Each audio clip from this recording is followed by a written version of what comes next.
Hoje nós vamos falar do Salmo 23, nesse culto da esperança. Eu percebi que vocês estão muito quietinhos nesse culto. Parece que os corintianos não vieram hoje, né?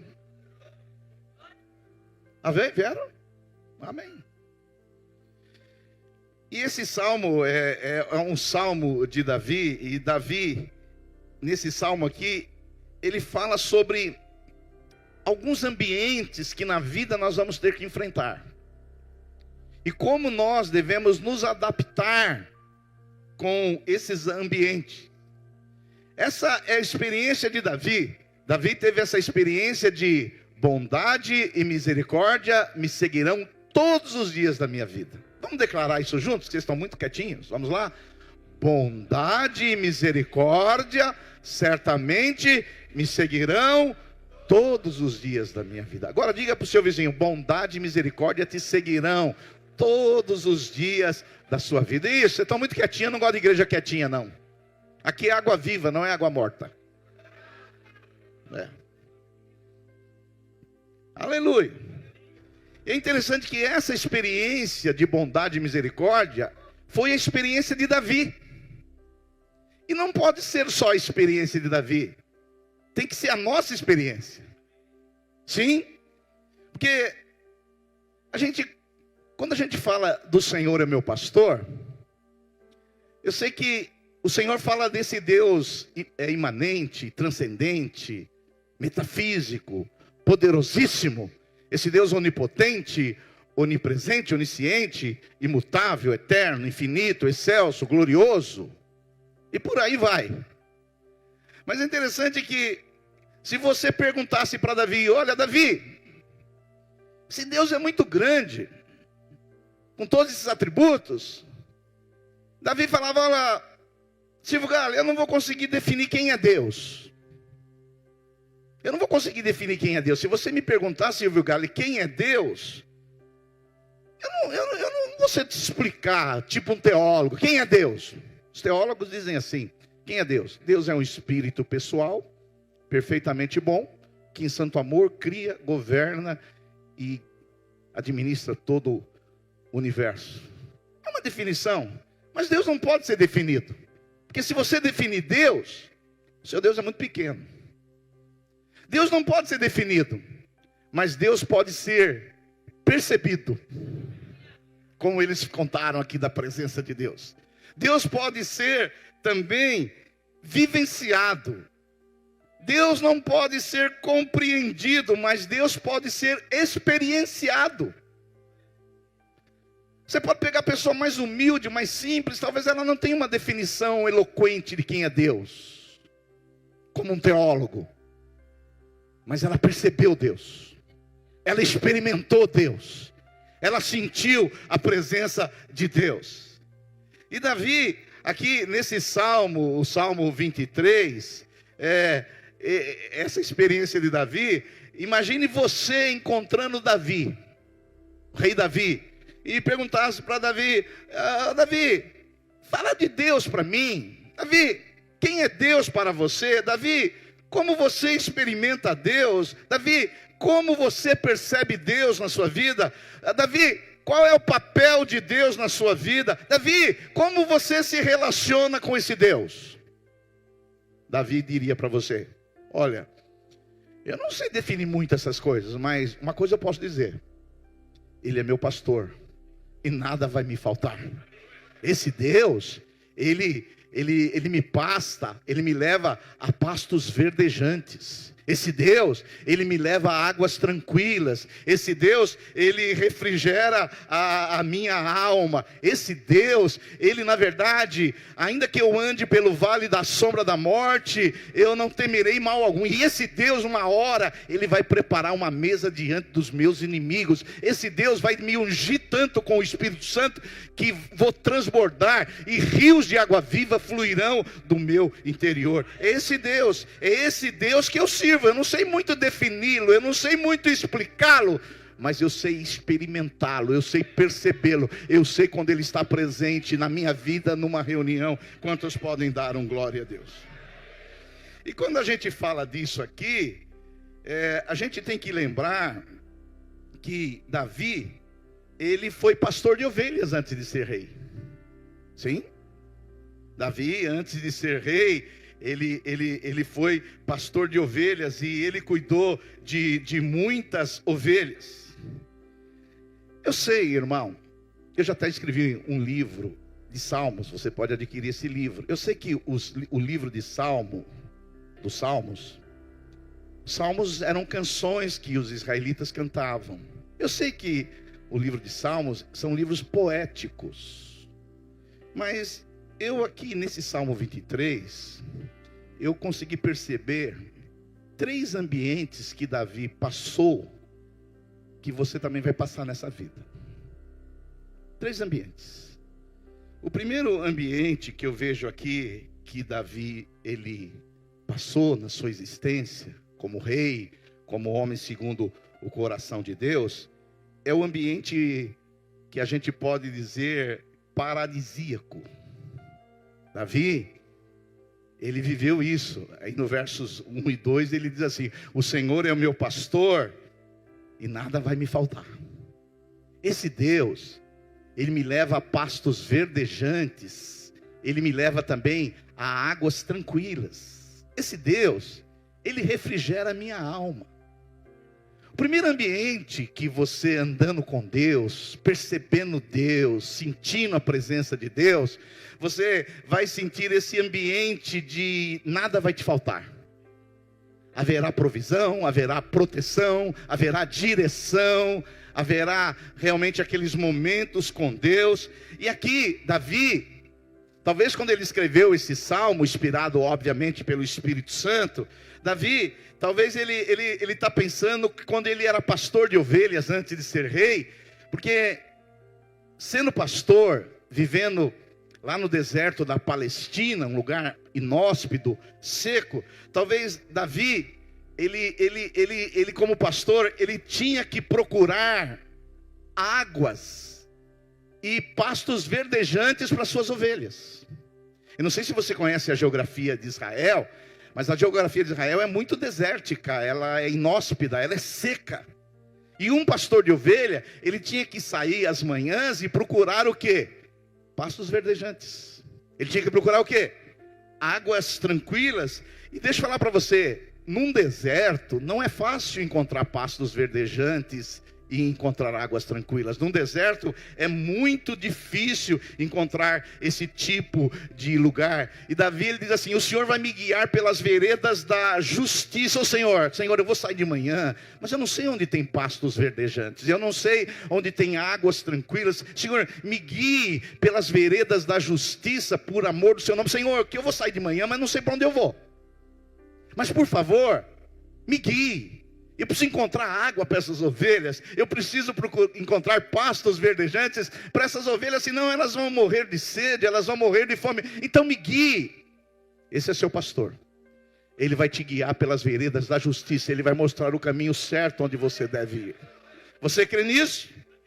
E Davi, ele precisava encontrar esse lugar para dar alimento para suas ovelhas, para dar água para o seu rebanho, para encontrar um lugar de alívio, para dar provisão, proteção, para dar segurança àquele rebanho. Então, essa é a primeira descrição de Davi. Ele vai falar da sua experiência com Deus. Deus é esse que me leva a águas tranquilas, Deus é esse que me leva a pastos verdejantes, Deus, ele me guia, Deus é aquele que me coloca num paraíso de pastos verdejantes, Deus é esse que me coloca num oásis, Deus é esse que não deixa faltar nada para mim, Deus é esse que me deixa plenamente satisfeito. Ele me satisfaz porque Ele é meu pastor e eu tenho andado com Ele e nada vai me faltar. Aleluia. Então, num primeiro momento, Davi fala desse oásis, desse pastos verdejantes, dessas águas tranquilas, dessa refrigeração da alma. E Davi, ele fala dessa provisão e ele fala também do refrigério da alma.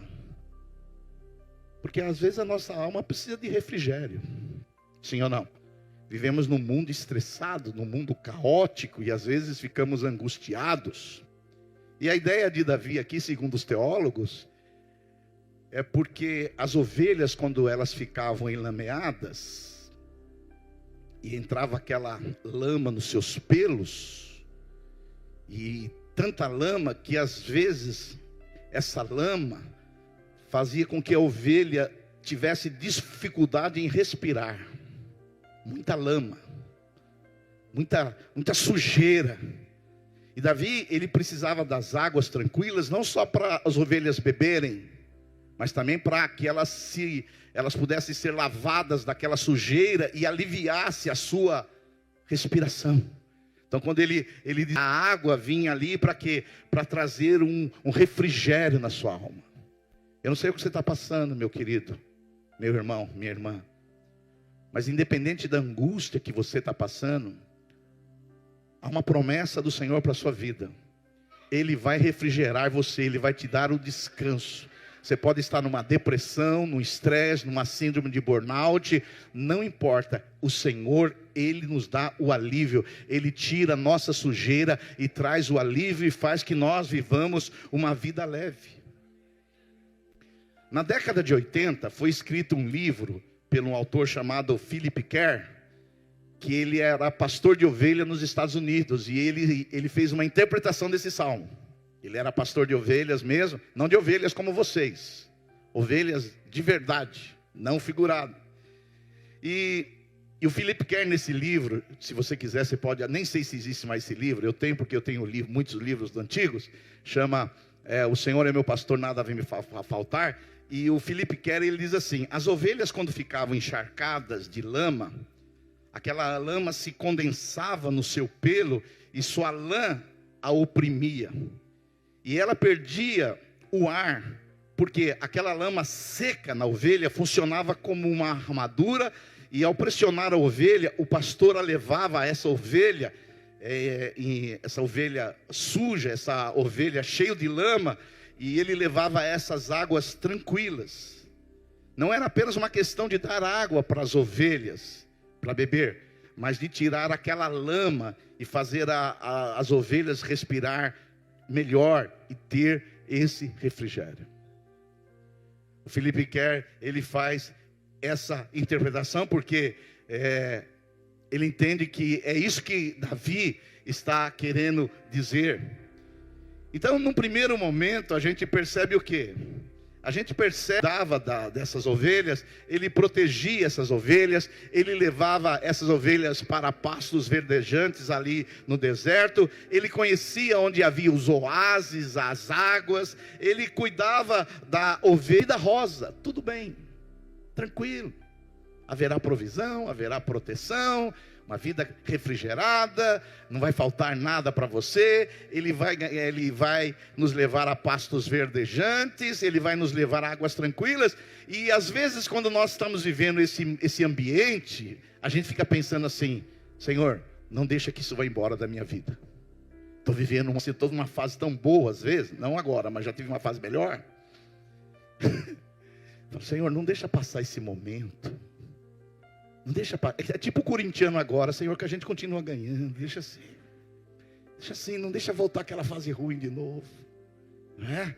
Senhor, que oásis, que parece que o mundo é um mundo cor-de-rosa, é um mundo de Poliana moça, sabe? Esse mundo bonito, esse mundo de pastos verdejantes. Você sonha com esse mundo, eu também sonho com esse mundo, mas a má notícia, sabe qual é? É que Davi, ele foi verdadeiro, ele foi honesto. Ele não disse que a vida é apenas um oásis, que a vida é um lugar paradisíaco, onde tudo vai correr bem. No versículo 4, ele mostra um segundo ambiente que eu já passei, você já passou, e se não passou, em algum momento da vida você vai passar. Davi não ilude ninguém. Ele não fala que aqui é um oásis, é um mundo paradisíaco, aqui vai dar tudo certo, você vai chegar a pegar seu carro, o sinal vai estar sempre verde, o trem vai estar te esperando. Ele não fala disso mesmo, porque tem igrejas que falam: venha para essa igreja, que você agora é só pastos verdejantes, aqui é só águas tranquilas, aqui a sua alma só vai ser refrigerada, fica tranquilo. Mas Davi não engana não. Por isso que o segundo ambiente que eu vejo nesse salmo é o ambiente do vale da sombra da morte. Olha só o verso 4. Aí ele me dá um cavalo de pau. Estava indo tão bem. Seria bom que ele continuasse aí, pastos verdejantes. Quantos gostam daquele pastos verdejantes? Águas tranquilas, almas refrigeradas, olha que maravilha. Big Mac no McDonald's, Santos, Caraguatatuba, Campos do Jordão, olha que Miami, olha que maravilha. Que isso aqui é... Mas deixa eu falar para você, você não vive na Nova Jerusalém, você vive no planeta Terra, no mundo caído. E nós não vamos iludir você aqui não. E Davi não iludiu. No verso 4, ele fala do segundo ambiente. Se o primeiro ambiente é um ambiente paradisíaco, é um oásis, o segundo ambiente não é tão bom assim não. Talvez você já passou, está passando, ou vai passar. Verso 4 ele diz assim, olha o cavalo de pau que ele dá no Salmo. De pastos verdejantes as águas tranquilas. Olha o verso 4. Ainda que eu ande pelo vale da sombra da morte, não temerei mal algum. Aleluia, você dá aleluia. Será que Davi está falando de que aqui? Porque eu não vou enganar você. Algum momento da vida, a gente passa pelo vale da sombra da morte. Talvez você esteja passando agora. Agora, quando o Davi fala que ainda que eu ande pelo vale da sombra da morte, o que será que está na mente de Davi? Será que Davi, ele está falando daquele dia que um leão o atacou, as suas ovelhas, e ele conseguiu matar o leão e o urso? Porque encontrar um leão na frente é um vale da sombra da morte. Será que Davi está falando do dia que ele atacou com o urso e um leão com a sua funda? Será que Davi, ele está falando do dia que ele enfrentou Golias? Porque o dia que ele enfrentou Golias foi um vale da sombra da morte. Um cara de 3 metros de altura, com uma armadura que pesava 80 quilos, e o cara vem na sua direção e vai passar em você como rolo compressor. Será que Davi, ele estava falando do dia que Saul pegou uma lança e atirou sobre ele? Eu não sei, mas são possibilidades, sim ou não? Por quê? Davi, ele vai lá, ele passa pelo vale da sombra da morte, ele mata Golias, depois ele vira celebridade em Israel. E as mulheres cantam 1000 para Saul e 10.000 para Davi. Davi agora, ele é uma celebridade. Onde ele chega, a turma fala, esse aí é o Davi. Esse é o cara. Esse cara matou Golias. E aí Davi, ele vira uma celebridade, é conhecido. E ele se torna uma pessoa mais conhecida que o rei. Mas quando você tem um rei invejoso, ou um líder invejoso, ou um pastor invejoso, a coisa fica ruim. Fica ruim. Por quê? Porque agora, você que estava brilhando lá, sua luz foi ofuscada, agora tem alguém brilhando mais do que você. Sim ou não? E de repente, Davi, de celebridade, ele passa de ser perseguido, e o filho do rei, Jonatas, fala, olha Davi, eu sou seu amigo, cai fora que meu pai vai matar você, cara. Foge. E Davi foge para as cavernas, e ali ele vive como um fugitivo, e não foi pouco tempo não, 14 anos fugindo do rei. Ele era jurado de morte. Você já foi jurado de morte? Eu já fui jurado, porque o cara falou que ia quebrar minha perna, mas jurado de morte ainda não fui não. Mas Davi agora, ele está fugindo. Mas peraí, eu estava num oásis, eu estava num ambiente paradisíaco, agora eu virei aqui jurado de morte, os caras estão querendo me matar. E o rei Saul botou soldado na nação toda para procurar o cara, mata esse cara. E lá, ele encontra, porque você sabe, cada semente atrai segundo a sua espécie. Lá no lugar dele encontrar gente para consolar ele, sabe o que ele encontra? Endividados, desequilibrados e amargurados. Você já passou por um momento difícil e o que aparece para você é só gente amargurada, endividados, gente ruim. Você está duro, aí aparece gente mais dura que você ainda. E Davi, ele é cercado aí de um bando agora. De um bando, ele vira um bando, vira ali faroeste, virou bandoleiro Davi. Virou lampião e agora com seus cangaceiros. Desculpe aí a expressão. E aí Davi fala, mas peraí. Eu estava num ambiente paradisíaco, num oásis, pastos verdejantes, águas tranquilas, alma refrigerada, e a minha vida mudou totalmente, completamente. E aí Davi, eu fico imaginando que Davi deve ter pensado, Davi primeiro ele deve ter pensado, mas peraí, esse Deus que era tão presente comigo, esse Deus que estava comigo, eu via a sua boa mão me abençoando, tudo que eu colocava a mão prosperava, e esse Deus parece que desapareceu da minha vida. Eu não o vi mais, eu não vi mais a sua mão. Eu não estou vendo mais esse Deus, esse Deus que era meu pastor. E eu não sei porquê, depois que eu matei Golias, foi um cara lá na minha casa, chamado Samuel, e ele falou ainda que eu ia ser rei. Como que eu vou ser rei? Eu estou com uma cambada aqui de amargurado, endividado, gente desequilibrado, psicopata, gente da pior espécie.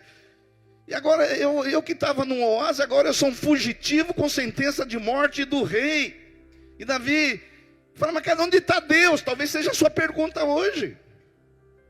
Onde está Deus, pastor, nesse diagnóstico que eu fiz? Onde está Deus agora com meus filhos tudo perdido nas drogas? Onde está Deus agora que meu marido foi embora, pastor? E eu vivi uma vida tão boa, uma família tão estruturada, maravilhosa, e agora sumiu tudo. Cadê esse Deus dos pastos verdejantes, das águas tranquilas? Cadê, pastor? Cadê esse Deus? Porque eu vou falar para você, se tem um pior lugar de viver nessa terra, não é em Mauá não. É no vale da sombra da morte. Na vale da sombra da morte. Porque quando você está andando pelo vale da sombra da morte, a morte parece que está à sua espreita. A morte parece que está nos circundando. Parece que a morte está olhando para nós com as frestas da porta. Porque parece que a morte está ali na esquina. E conviver com essa sensação é muito terrível. Esse é um segundo ambiente. Talvez você foi no médico, teve um diagnóstico terrível. Diagnóstico terrível. Não sei você, quando eu faço exame de sangue e eu vejo lá tudo normal, eu saio de lá cantando aleluia. Sim? Pastos verdejantes. Mas às vezes você sai de um diagnóstico médico, um câncer, uma doença terminal. Alguém talvez esteja no vale da sombra da morte porque está numa depressão profunda. Você não consegue levantar da cama. Você veio hoje no culto porque alguém trouxe você. Vale da sombra da morte. Vale da sombra da morte. Um policial que sai de manhã para trabalhar, para ir atrás de bandidos. E se for aqui em Mauá, é mais vale da sombra da morte ainda. É esse lugar terrível que a gente fala assim, pô, mas eu estou no vale da sombra da morte, cara, não vejo perspectivas. Cadê aquele oásis? Onde estão aqueles pastos verdejantes? Por que eu acordo de noite com taquicardia e não consigo dormir bem? Por que escureceu a minha vida? Por que aconteceu isso com a minha família? Onde está aquele Deus que me conduzia por águas frescas? Onde está aquela provisão, aquela abundância? Onde está a proteção do Altíssimo? Cadê esse Deus? Desapareceu. Deixa eu falar uma coisa para você. Todos nós, um momento ou outro, passa pelo vale da sombra da morte. Me lembro o caso de Adão e Eva, que Deus disse assim, olha, não coma desse fruto, porque o dia que vocês comerem, vocês vão morrer. Mas é interessante que eles comeram do fruto, mas não morreram. Então você imagina o que estava na cabeça deles. Deus, Ele falou que se o dia que a gente comer do fruto, a gente vai morrer. A gente comeu e não morreu. Será que vai ser hoje? É amanhã?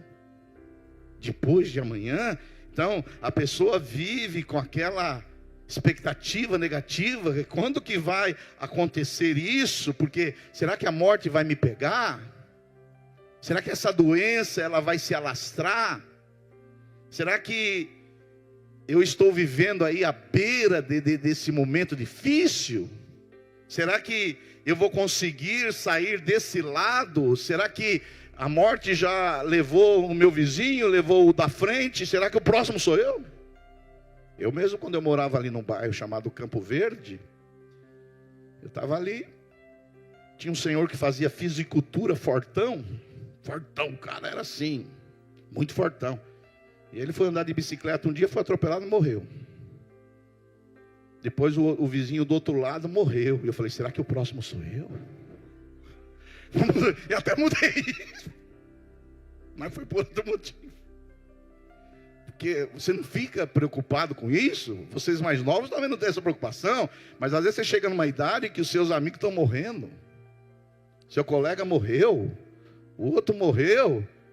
Você falou, a morte está à espreita. Ela está passeando aqui. Será que vai acontecer comigo? Sabe, irmãos, o vale da sombra da morte, ele é um lugar assim terrível. Talvez vocês, haja pessoas aqui que estão passando por esse vale hoje. Vale terrível. Dá vontade de você sumir. Fala, mas e agora? E a minha frente, eu bebo, eu fumo, eu vou para a balada e não me acontece nada. E você, com toda essa dieta, aí você está doente. Deixa eu falar uma coisa para você. Tem coisas aí que é vale da sombra da morte. Eu tenho orado por algumas pessoas que estão no vale da sombra da morte. Tem uma pastora amiga minha de Santo André. Ela está passando pelo vale da sombra da morte. Você conhece quem é, Marcelo? Ela já fez vários procedimentos médicos e muitos. E eu oro por ela todos os dias. Mas é um vale da sombra da morte. Deus pode curar? Claro, Deus é poderoso, Ele pode fazer qualquer coisa. Sim? Mas pode ser que Ele também não cure. Porque crente, não sei se você sabe, morre também. Porque se assistir os pastores da televisão, crente não morre, todos são curados. Agora, às vezes o seu vale da sombra da morte é aquele vale que você já está há muito tempo, porque morreu alguém da sua família. Morreu alguém da sua família e você entrou num vale da sombra da morte. E tem pessoas que o pior é que elas não saem do luto. Teve uma perda grande na família e ela continua enlutada. Eu conheço gente que está de luto já faz 5 anos. Morreu alguém muito importante, muito querido, e você não resolveu isso dentro de você. Você está no vale da sombra da morte. Por isso que tem um rabino, se você puder ler esse livro, Por que Coisas Ruins Acontecem a Pessoas Boas, é o Harold Kushner. Ele escreveu esse livro, Por que Coisas Ruins Acontecem a Pessoas Boas. Ele diz assim, que existem os mártires de Deus e os mártires do diabo. E ele explica. Os mártires de Deus é aquele que uma pessoa querida sua morreu, você teve um período de luto, mas depois você se levantou. Você falou, não, a pessoa morreu, muito querida, teve um momento de luto, mas agora eu vou seguir em frente. Vou agora dar a volta por cima. Esses são os mártires de Deus. E o rabino Harold Kushner, ele fala dos mártires do diabo também. Ele diz que os mártires do diabo é aquelas pessoas queridas nossas que morreram, e nós morremos junto com elas. E eu estou no luto ainda. A pessoa já partiu há muito tempo e eu ainda estou em luto. Esses são os mártires do diabo. A pessoa foi, você ficou, mas você morreu, você está morto. Esse é um vale da sombra da morte. Eu quero declarar sobre a sua vida, você vai sair desse vale em nome de Jesus Cristo. Há pessoas que estão no vale da sombra da morte, porque elas acham que merece estar. Fez alguma coisinha, eu estou sofrendo aqui, eu estou nesse vale, e eu mereço estar nesse vale. Não, você não deve pensar assim, não. A gente passa pelo vale da sombra da morte, mas a gente não tem que achar que nós merecemos o vale da sombra da morte. Então, o vale da sombra da morte é um lugar assim muito estranho, muito difícil, porque Às vezes por causa de nós mesmos ou por causa de outras pessoas, é um lugar difícil de se viver. Muito difícil. Eu já passei alguns vales da sombra da morte. Já passei alguns. Por essa igreja aqui também já passei alguns vales da sombra da morte. Por essa igreja aqui. Já passei uns vales também. Eu me lembro uma vez, quando cheguei em casa, nós ficamos sabendo que nós tínhamos caído num golpe. Quando eu abri a porta da minha casa, minha filha falou: pai, você morreu, só esqueceu de deitar. Falei, ela falou, você parece, você está aqui, tem nem a página de um caderno. Eu falei, é porque eu estou no vale da sombra da morte. O problema do vale da sombra da morte não é o que se você vai passar ou não, porque o vale da sombra da morte faz parte da vida de todos. Uns não sei por que razão, uns passam mais vales do que outros. Eu não procuro saber por quê. Tem pessoas que vivem no vale da sombra da morte. Não entendo isso. Isso é mistério de Deus. Mas uma coisa que é importante aqui nesse versículo, e essa é a chave que eu quero dizer para você, é que Davi, ele passou pelo vale da sombra da morte. Mas a Bíblia diz assim: ainda que eu ande. Vale a pena você sublinhar aí na sua Bíblia que eu ande. Porque tem gente que quando passa pelo vale da sombra da morte, ele para. É forte. É forte. O vale da sombra da morte, talvez você esteja passando, vai passar ou já passou. O importante não é se você vai passar. O importante, sabe qual que é? Eu vou andar. Eu não vou paralisar. Eu vou caminhar, eu vou passar, eu vou atravessar, eu vou chegar do outro lado. Aqui é o vale da sombra da morte, mas eu vou caminhar, eu não vou ficar estagnado aqui. Eu não vou ser um mártir do diabo, não. A minha vida não vai acabar, o meu luto vai terminar e eu vou chegar lá do outro lado e vou cair na promessa de Deus, porque Deus prometeu que eu vou passar. Oh, quantos podem dar um glória a Deus? Por isso passe. Passe. Eu ande. Eu não vou ficar parado. Não vou ficar de luto a vida toda. Eu não vou ficar com esse diagnóstico ruim a vida toda, não. Eu vou caminhar. Eu vou fazer exercício. Eu vou procurar um psicólogo. Eu vou procurar um psiquiatra. Eu vou procurar um pastor. Alguém vai me ajudar. Eu vou procurar uma comunidade. Eu vou procurar ajuda. Eu vou passar, não vou ficar nesse negócio aqui não. Eu não vou ficar assistindo televisão o dia inteiro na minha casa em depressão não.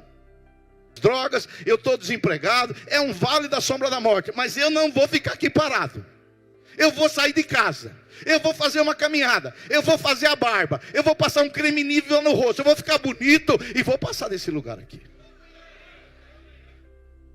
Esse é o segredo. Ninguém vai prometer para você aqui que você não vai passar pelo vale da sombra da morte. O que eu digo para você é que o Senhor fale: não fique parado. Ande, caminhe. Pastor, mas não dá para correr, dá 3 passos. Esses dias eu estava vendo uma professora falando sobre educação física. Ela diz assim, o ideal é você caminhar 30 minutos por dia. Ideal. Quantos aqui caminham 30 minutos por dia? Oh, igreja sedentária, pelo amor de Deus. Aí ela diz assim, não consegue, porque tem gente que tem problema no joelho, tem gente que tem problema no tornozelo, tem gente que não pode caminhar. Aí ela fala assim, caminhe 15. Então não dá para caminhar 15, pastor. Caminhe 10. Não dá 10? Caminhe 5. Pastor, eu não tenho dinheiro para academia. Senta lá no sofá e faz agachamento. 10 agachamentos por dia. Eu não vou ficar parado. Eu vou andar. Eu vou caminhar. Está difícil. Eu não estou vendo a luz do fim do túnel. Mas a palavra do Senhor, Davi, ele passou por esse lugar. Mas ele não ficou parado. Ele não ficou ali lamentando. Ele não ficou olhando para trás. Ele não ficou olhando, mas e cadê o oásis? Cadê Deus? Cadê o ambiente paradisíaco? Cadê os pastos verdejantes? Porque em 1929 eu ganhava mais. Não. Ele andou. E o que a palavra de Deus diz para você nesse dia é: ande. Minha mulher faz isso comigo. Quando ela vê que eu não estou muito bem em casa, ela fala assim: vai andar um pouquinho. A tua não fala não? Só a minha? A sua não fala? Precisa andar um pouquinho? Minha mulher fala: você está precisando andar. Aí eu falo: estou precisando andar mesmo. Eu me lembro quando terminou as eleições do ano passado, eu fiquei muito triste pelo resultado das eleições. 2? Mais? Eu fiquei triste, mas tem gente que ficou alegre, que deve estar aqui no nosso meio. Fique em paz. Fique em paz, você é livre para escolher quem você quiser. E eu fiquei muito triste. Falei: mas o que eu vou fazer? Triste aqui em casa. Eu falei: será que o shopping está aberto? Não sei, cada um encontra os seus lugares para sair da tristeza. Eu falei: eu vou caminhar até o shopping. Triste. Cheguei lá, tomei um café. Cafeína também ajuda, às vezes, para você dar uma levantada. Aí vi uma loja de mala ali no shopping, perto da praça da alimentação. Eu não estava precisando comprar mala, eu estava precisando conversar. Você sabe que às vezes você vai comprar alguma coisa, não é pela coisa. Você precisa conversar, você nunca passou por isso? Você precisa conversar? Aí a moça falou: o que o senhor está precisando? Eu falei: ó, para falar a verdade, filha, eu estou precisando conversar. Mas ela falou: tem uma malinha azul que é a sua cara. Eu falei: minha cara? Olha, o senhor vai ficar tão bem com essa malinha azul. O senhor viaja, né? Essa malinha azul. Eu falei: vou levar essa malinha azul. Cheguei em casa, minha mulher falou: mas tem umas meia dúzia de mala aqui, por que você comprou mais uma? Eu falei: não sei, eu precisava conversar. Eu gostei porque era azul. Mas deixa eu falar para você, o importante é que você fique na sua mente, você não precisa gravar muita coisa. Se você, quando está passando, naquele momento que você tiver, que o Golias está querendo passar como rolo compressor com você, os inimigos querem te perseguir, é você não ficar parado. Eu já passei vale da sombra da morte, que eu orava, até fazer espuma no canto da boca. Quando você faz espuma no canto da boca, é que você orou pra caramba. Eu já orei e já jejuei de ficar seco que nem um bacalhau. E não ouvia nada da parte de Deus. Alguém aqui já orou muito e não ouviu nada? Não ouvi nada. Mas cadê aquele Deus que falava comigo? Aquele Deus que me dava direção? Aquele Deus que vinha a glória dele? Sumiu, desapareceu. Mas não é que ele desapareceu, é que a minha percepção, que era uma percepção de Deus equivocada. Porque na sua cabeça, a gente acha que estar com Deus é estar próspero. A gente acha que tá com Deus tem provisão. A gente acha, mas às vezes você não vai perceber. Você não vai ver a mão de Deus, como José não viu durante 2 anos numa cadeia lá no Egito. Ele passou pelo vale da sombra da morte, mas ele não ficou parado. Ele andou, ele caminhou. Por quê? Porque aí a gente chega, quando você caminha, a boa notícia é que você sai. Porque se você caminha e você não para, se você anda pelo vale da sombra da morte, aí você vai chegar no terceiro ambiente, que é o ambiente da vitória.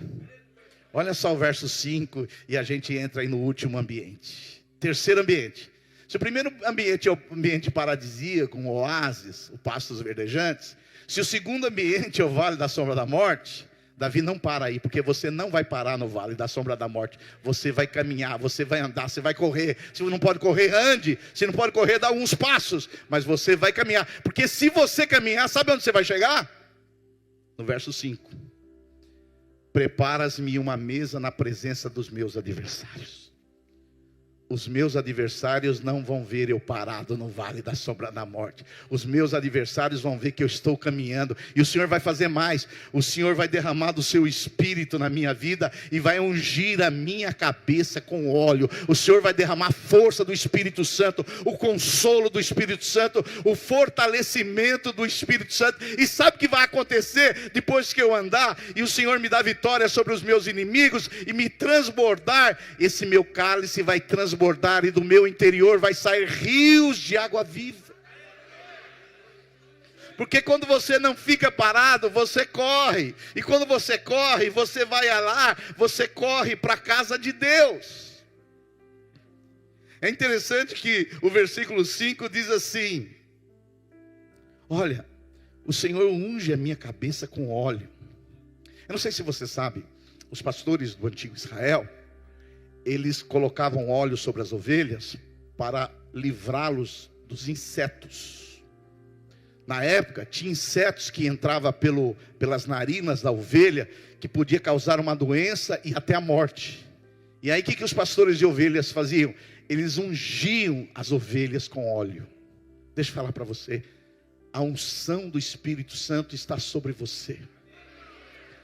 O inimigo, ainda que ele venha sobre a sua vida, que ele é real, ele é verdadeiro, mas o inimigo, quando chegar na sua vida, ele vai ver o óleo do Espírito Santo sobre você, e vai ser um santo repelente que ele vai fugir. Ele vai falar: essa aí não, esse aí não, porque esse aí é ungido com o óleo do Espírito Santo, esse aí não adianta.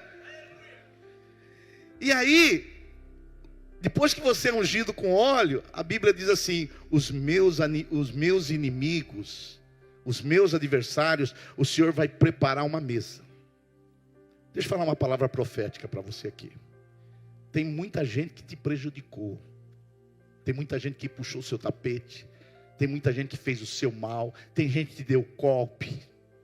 Mas não devemos ter ódio dessas pessoas. Temos que perdoá-las. Porque se você fizer isso, há uma promessa do divino, do eterno para você.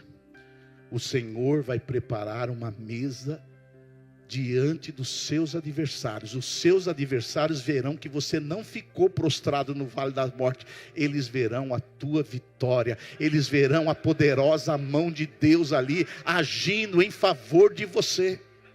Ainda, talvez você não viu esse dia, mas esse dia vai chegar. Esse dia vai chegar que o Senhor vai preparar uma mesa, um banquete na presença dos seus adversários. Você vai ver o que vai acontecer. Aquele cunhado que falou que você não ia dar em nada. Aquele vizinho que falou: você, filho, não vai chegar a lugar nenhum. Aquele seu pai que falou que você não prestava para nada. O Senhor vai preparar uma mesa diante dos seus inimigos. Seus inimigos podem ser invisíveis, visíveis, espirituais, humanos, não importa. O Senhor vai preparar. Eu quero liberar essa palavra profética. Eu nem ia falar sobre isso, mas o Espírito Santo me leva a dizer que tem pessoas aqui que foram muito injustiçadas, pessoas aqui foram muitas humilhadas, pessoas que foram roubadas. O Senhor vai preparar uma mesa para você diante dos seus inimigos. Tem empresa que vai chamar você para trabalhar de novo. Você saiu de lá humilhado, mas vão te ligar e vão falar: venha trabalhar, nós estamos precisando de você aqui. Isso é preparar uma mesa diante dos meus inimigos. Eu me lembro que aconteceu lá em Goiânia, antes da igreja videira em Goiânia, que é uma das maiores igrejas do Brasil. Eles estarem no prédio que estão hoje, eles estavam num prédio menor, no Jardim América, um bairro de Goiânia, e eles não tinham estacionamento. Não tinham estacionamento. Só que os crentes, muitos crentes não têm noção, e eles colocavam os carros estacionados em guia rebaixada. E aí tinha um vizinho lá muito nervoso da igreja videira em Goiânia, que um dia ele ficou tão surtado que ele foi lá e riscou o carro dos irmãos tudo. Riscou tudo. E eu me lembro que o pastor Aloysio usou esse versículo. Os irmãos: pastor Aloysio, o rapaz lá riscou todos os nossos carros. O que nós vamos fazer? Vamos chamar o advogado. O Aloysio falou assim, o pastor Aloysio falou: olha, fica tranquilo, que o Senhor vai preparar uma mesa para você diante dos seus inimigos. Eu falei: mas dentro desse contexto? Porque não importa o contexto. Aí, pastor Aloysio falou assim: olha, Deus falou no meu coração que Ele vai vingar esse cara. Quando fala em vingar, você pensa que Deus vai mandar um raio, vai matar o cara, vai acabar e passar como um rolo compressor, né? Passaram-se alguns meses, a igreja entrou em oração e jejum. Aquele rapaz que riscava os carros, que davam tanto trabalho lá para a igreja, ele entrou no culto e se converteu. A maior vitória que Deus pode dar diante dos nossos inimigos é esse cara que te prejudicou, que te fez o mal, que puxou seu tapete, ele se converter e vir aos pés do Senhor e servir o mesmo Deus que você serve. Aleluia, dá glória a Deus. Mas eu quero declarar sobre a sua vida, eu sinto isso, que muita gente aqui foi injustiçada. E aí você fica pensando, vai ficar por isso mesmo, pastor? O Senhor vai preparar uma mesa diante dos seus inimigos. Eu me lembro, tinha um pastor aqui na região que falava muito mal de nós. E ele era meu amigo. Que amigo que eu arrumo. E ele falava mal. Aí nós começamos a fazer os encontros. Não sei se você sabe, aqui na Grande São Paulo, nós somos a primeira igreja a ser em células. Hoje nós temos aí muitas igrejas em células, e graças a Deus por isso, mas nós somos a primeira. E tudo que é o primeiro, às vezes apanha. Filho mais velho é o que apanha mais. É sempre assim. Eu fui o segundo, apanhei um pouquinho menos. Mas eu lembro que quando nós entramos dentro da visão celular, não é que cada crente tinha um celular, é a igreja em células, a igreja nas casas. Tinha um pastor que falava mal de nós. Ele falava mal de nós. Ele falava que nos encontros, nós urinávamos nos lugares para marcar território. Eu sou de urinar em algum lugar para marcar território, eu não sou mijão. Pô, desculpe a palavra mijão, que eu acho horrível as pessoas que ficam urinando aí na rua. Ele falava que nós, pastores, ungiam os órgãos genitais dos irmãos. Rapaz, você acha que eu vou botar a mão no bingolinho de alguém na minha vida? Rapaz, você está louco? E aí, esse pastor que piorou muito, que o pastor auxiliar dele foi num dos nossos encontros. E esse pastor auxiliar dele foi batizado com o Espírito Santo, começou a orar em línguas e não parava mais de orar em línguas. Aí piorou. Aí ele começou a falar um monte de coisa a nosso respeito. Foi lá na denominação, falou que nós tínhamos que ser excluídos, que nós éramos um povo esquisito. Ele virou meu inimigo.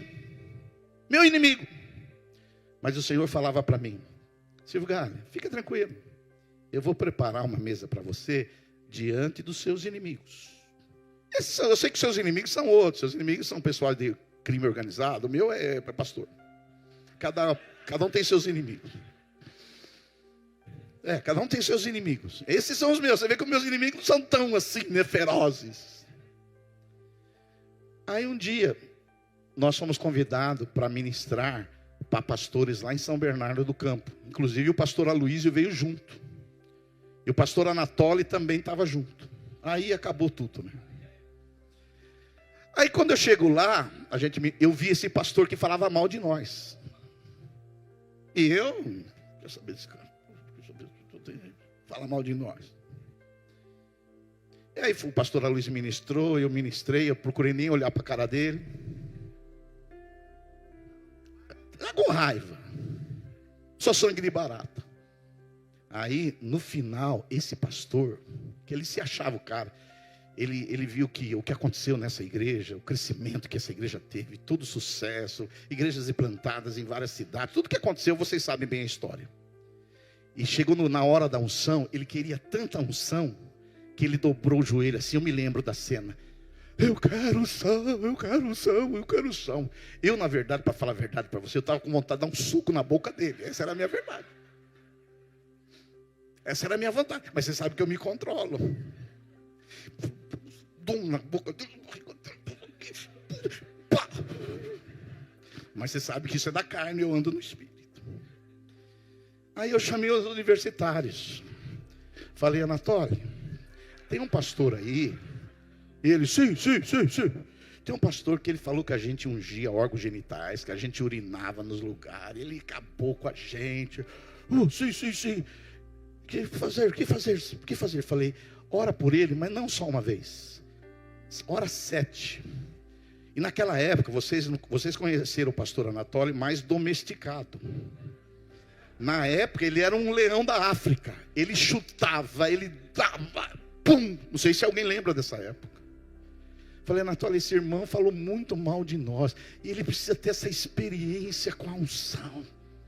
Anatoly, ora, mas Anatoly, ele não precisa de uma unção light. Ele precisa de uma gordura mesmo. Anatoly dava aí, glória a Deus. Toma, receba.